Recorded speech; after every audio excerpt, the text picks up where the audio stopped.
Good morning. It's almost 4 in the morning and I'm a little bit tired. Jody and I are about to go climb up to the fortress here in Kotor, Montenegro, and I thought it was a good time to maybe pull a challenge from Jody's toque of impossible photography challenges. You might remember Jody put this toque together back in Patagonia for me and Tom, and I've kept it, and I'm gonna pull a challenge. It says, Greg has to be in the photo. Well, Greg's not here, so that challenge is impossible. And whatever this challenge says I gotta do, it says no filters allowed. Oh. Which sucks, but I'm gonna pull that off. Oh, you got you. Oh yeah, I can take that out now. Okay, let's go climb this thing. I guess it's one less thing I need to carry up the hill.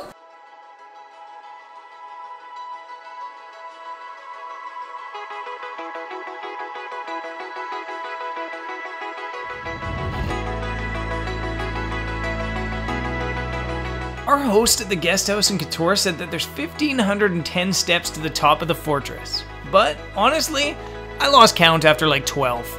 But the reality is, any amount of steps are totally worth it for views like this.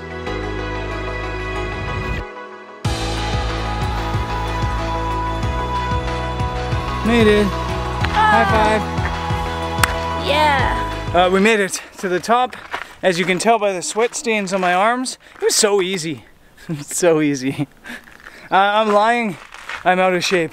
Yeah, we're up at the top. We're at the actual very, very top of the fortress right here. And it's not perfect from up here because you got some trees in the way of Old Town. It kind of blocks Old Town. But I'm going to be lazy and just take this photo anyway because I'm not going to go back down and then back up again. Come on now.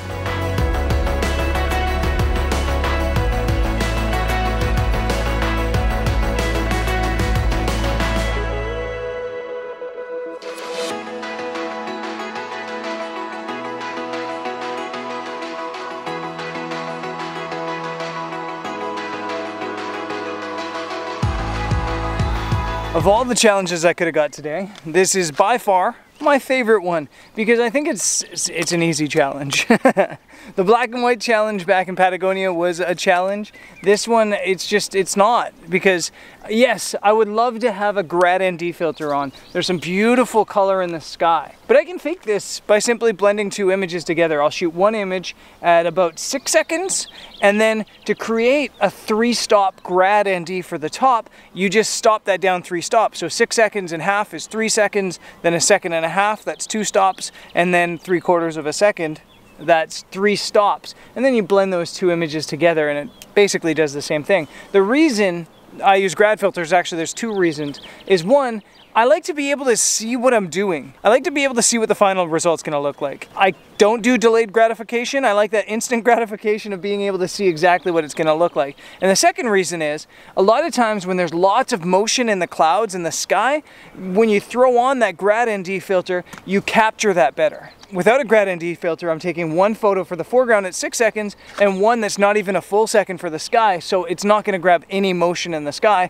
With a grad filter in, it's gonna take 6 seconds for everything. So those are the 2 reasons. Right now, I'm not bothered. I'm gonna blend these, and actually I'm gonna jump to the computer really quickly to show you how fast I blend these 2 images. Okay, I'm editing this photo now, and I wanna show you how quickly you can do this, because you can probably blend 2 images in like 2 minutes. In fact, you can probably do it faster than that once you get good at it. So I've got the 2 images here. This is the brighter image. This image I exposed properly for the foreground, as you can see. You can see the sky is totally blown out because there's #nofilter on it, but it will work in the end. The first step that you need to do is edit for the foreground. So I've already done that, and you can see the edit looks really nice for the foreground. Everything looks really good. It could probably use a little bit more contrast. You can see I've dropped the highlights as well. This is how it looked without that dropped. I do this because it makes the blend up here in this part of the image much easier down the road, but we'll get to that. This is the second image. This was 3 stops underexposed, and you can see it's actually probably not underexposed enough. It probably could have been 4 stops underexposed here. This is all too dark in the foreground, but we don't care about that. We're gonna edit just the sky. So I've already done that for you guys. So I'm gonna hit Control Z and bring up my edits. And you can see this is the way I've edited the image. I've dropped the highlights a lot. I've brought up the shadows a ton here because, again, I want to make this blend easier on the horizon. And then, yeah, the rest of it's pretty simple. I did add an adjustment brush graduated filter to the horizon here that you can see just to make that sky even more impressive. So there's a grad filter digitally there. And now what we do is we grab both of those images in the bottom bar, right click, edit in, open as layers in Photoshop. And now both the images are coming over here to Photoshop as layers. And then now it's really super simple. You just hit add layer mask, go over here to the the gradient tool, or you can press G, and then you just simply create a gradient like that, and it'll bring up that sky. Now you can change the hardness of the filter, just like a proper ND filter has hard and soft. If you want a hard edge, you can go like this and just make a really short line, and you get a hard filter. Or if you want a medium filter, you can do something like that. Or if you want a soft filter, you can go something like that. So I think for this image, I probably want like a medium grad, something like that looks about perfect.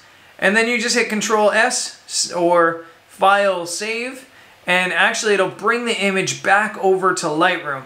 And you can see the completed image here in between the other two. If I go to reset on both of these images, I've essentially gone from this to this. And yeah, it's really easy technique, it's really fast to do, and it's something I don't do very often because I like to see it in the camera, but it's a technique that works. And now you've got here, this is a TIFF file, I believe the way I've saved it, a TIFF file. You can also edit this if you want, so you can change the white balance, you can add more contrast, and yeah, in the end it makes a pretty average looking image, I think, look pretty epic. You get just a ton of dynamic range without that HDR effect. So let's go back up to the top of the fortress.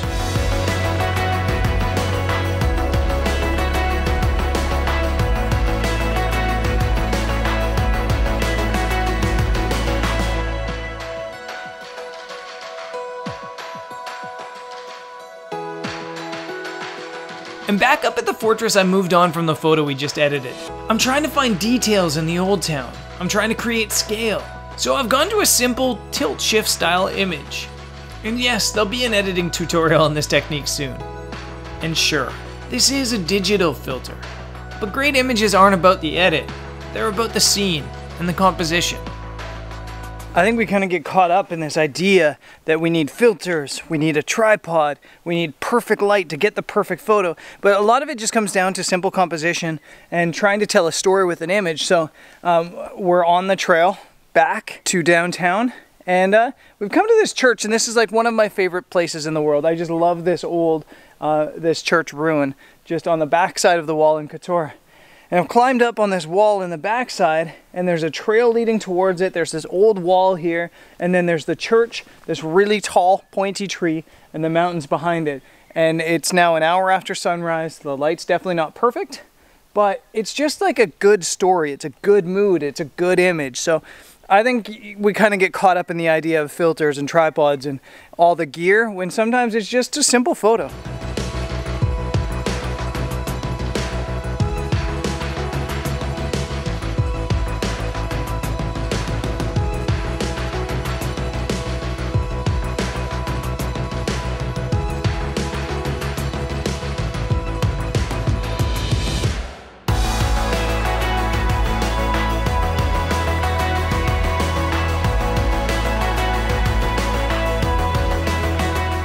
In the afternoon, I planned on heading out and doing some street photography, or maybe to photograph one of the thousands of cats in Couture.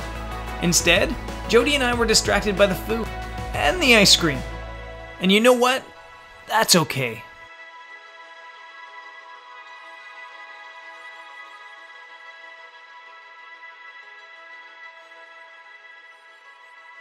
Okay, today might seem like a little bit of a cop-out because I was given a photography challenge and then I had the easiest one ever for the day, and then I didn't really go out and shoot street photography or do anything in town. But it's just because, well, we got up really early and we were tired, so we slept all day and did some work and stuff like that. So yeah, it seemed like a little bit of a cop-out today, but I promise there'll be more photo challenges coming up, and hopefully I actually have a bit of a challenge with them, and hopefully I take them a little bit more seriously than I did today. So that's it, and I guess I'll see you guys on Sunday.